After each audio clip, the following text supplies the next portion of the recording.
Ethan is obsessed with one goal. He wants his house fully paid off as fast as possible. Every extra dollar he gets goes straight into his mortgage. Michael is doing the opposite.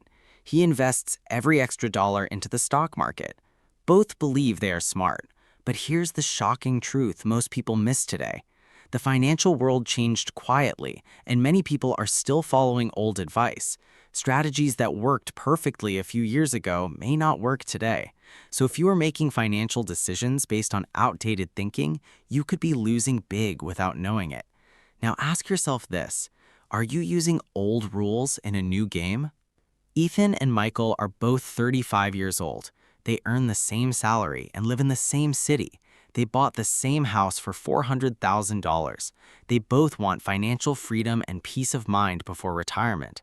Everything about them is identical, except one small but powerful financial decision. They both put 20% down and took a 30-year mortgage at 6.5% interest. Their monthly payment is about $2,000. After paying bills and expenses, they each have an extra $500 every month. This is where their paths split completely, and their financial futures begin to change. Ethan sends that extra money to the bank. He wants to reduce his loan quickly and save on interest. Michael invests his $500 into a simple index fund. He believes the market will grow his wealth faster. Two different paths, one focused on safety, the other focused on growth. So who actually wins? A few years ago, the answer was easy. Mortgage rates were around 3%. Investing made more sense because the stock market averaged much higher returns. But things are different now. Interest rates have increased, and that changes everything. What works before may not give the same result anymore. This is where most people get it wrong. Today, mortgage rates are around 6.5%. That means Ethan gets a guaranteed return every time he pays extra. He's effectively saving 6.5% interest. That's risk-free and steady. Now think about that. How many investments can guarantee that kind of return without stress or uncertainty? Michael's investment journey is different. The market goes up and down. Some years are great, some are painful. Imagine watching your investment drop by 20% in 1 year. Can you stay calm? Many people panic and sell at the worst time.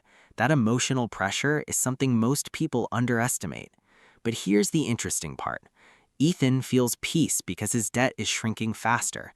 Michael feels excitement when the market rises, but fear when it falls. So now ask yourself this: which feeling helps you stay consistent over 30 years? Because consistency matters more than intelligence in building real wealth. Ethan's progress is predictable. Every month his balance drops. He can see clear results without guessing. Michael's results are uncertain in the short term. Some years he looks like a genius. Other years he feels like he made a mistake. But wealth is not built in 1 year. It's built over decades. Here's something most people never think about. Ethan's money is locked inside his house. It's called home equity. Yes, it's real wealth, but it's not easy to use. If he needs cash urgently, he can't just take it out instantly. That creates a hidden risk in his strategy. Michael's money is more flexible. He can sell his investments and get cash within days, but that comes with taxes and market risk. Now think about this. Would you rather have locked wealth or accessible wealth? There's no perfect answer, but your life situation will determine what matters more to you. Let's look at the early years. In the first 5 years, Ethan reduces his loan faster than expected. He saves thousands in interest. Michael invests consistently, but the market is unpredictable. Some years are good, some are bad. At this stage, Ethan feels more confident even if the math is still close. But here's where things get serious. If Michael stays disciplined and keeps investing, compound growth starts working. His money begins to grow faster over time. This is the power of long-term investing. But remember, this only works if he doesn't panic during bad market periods. Now imagine 10 years later. Ethan has significantly reduced his mortgage. His home equity has grown strongly. Michael has built an investment portfolio that is also growing. Surprisingly, their total wealth may be very close at this point. This shocks many people because they expect one strategy to dominate completely.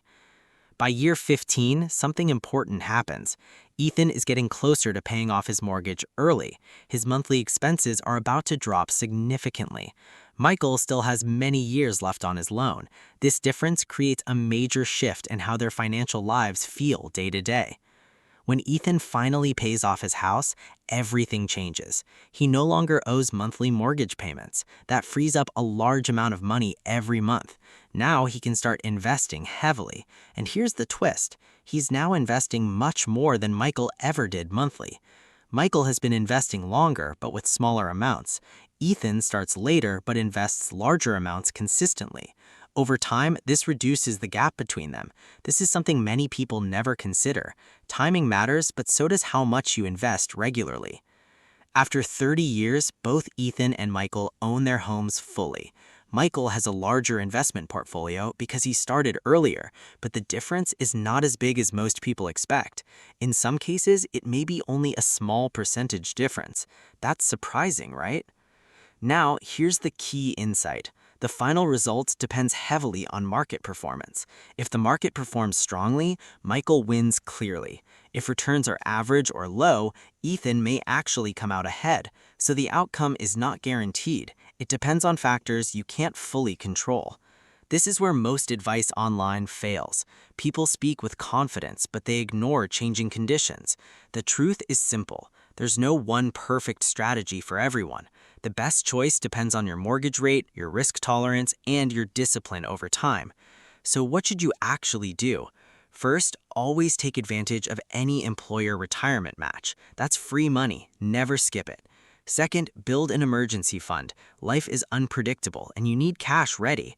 These steps matter more than choosing between paying debt or investing. After that, your mortgage rate becomes the deciding factor. If your mortgage rate is low, investing usually makes more sense. If your mortgage rate is high, paying debt becomes more attractive. If your mortgage rate is in the middle, a balanced approach may be the smartest move for long-term stability. Here's a simple strategy many people overlook. Split your extra money. Put some towards your mortgage and some into investments. This way you reduce risk while still building wealth. You don't need to choose one extreme. Balance can give you both peace of mind and growth. At the end of the day, the biggest mistake is blindly following advice without understanding your situation. The world has changed and the numbers have changed. The smartest people are not choosing sides. They're adjusting their strategy based on current reality and making decisions that fit their lives.